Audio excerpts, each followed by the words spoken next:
Words can feel so inadequate, yet they are all that I have available. Words can cheapen and scorch the reality of any transcendent encounter. That is why poetry and music are often so much more effective than all our dogmas and creeds.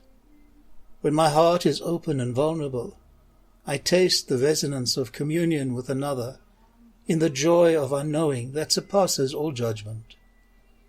There are moments in the silence when memories of the child shimmer through the forgetfulness.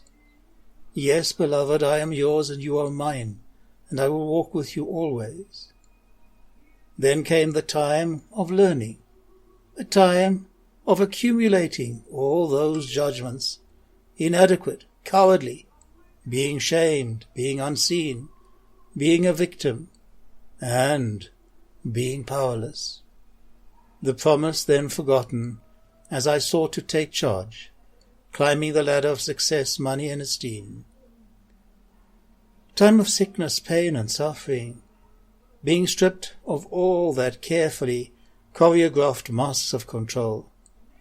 The burning fire of grace that can never be processed, held, or controlled, but can only be received in the hunger of emptiness and desolation. This is the grace that must be received afresh, again and again, beginning each day anew. What self do I see myself primarily acting out of? The teacher. What self do others see me acting out of? The priest and the preacher. Have I seen glimpses of my true self? In the image of the one who is the I Am. Darkly hushed the early morning, when gently calls the Lord, come and walk with me a while. The gentlest touch, a lover, a friend, who speaks my name, knowing. The path we are to walk is steep and slippery. Be not afraid. Trust me. I am your guide, I am your strength. Lay your sandals aside. Word and touch, a heart that breaks for burning love. The whisper of the moment, two hearts that beat as one. Two souls touch, knowing. Too quickly turns the dappled light of night the darkness of the day. Oh, how the heart does ache to remember every word. Yet still remains the gift, the promise and the call. Seated in the firelight, an easy union, the reflection of my life, in the eyes of the other, knowing. But can anyone claim the gift of the mountain as their own?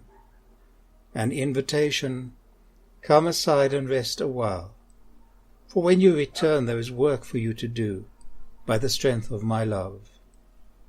Remember always, my love for you will uphold you, will guide you, will comfort you. I am your only one sure foothold. Knowing now, all else is but the bearer shadow, an illusion. In all of this I know I am divinely conceived, that I am beloved of God, and in the body of Jesus the Christ I also look down from the cross with forgiveness and love in my heart.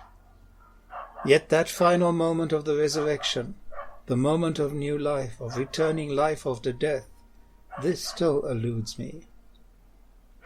I acknowledge that I have been deeply hurt, physically and emotionally, by organized religion, and that I now live with these scars, nauseated by the triumphalism of my church that has become so entwined with empire, power, and domination.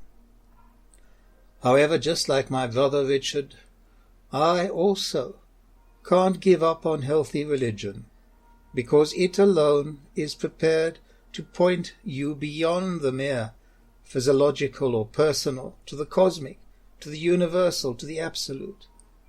Only healthy, great religion is prepared to realign, re-heal, reconnect all things, and reposition us inside of that biggest possible picture. Basically, when you say you love God, you are saying that you love everything, no exceptions, That is precisely what it means, and we must begin to make that clear. The Lord grant you peace.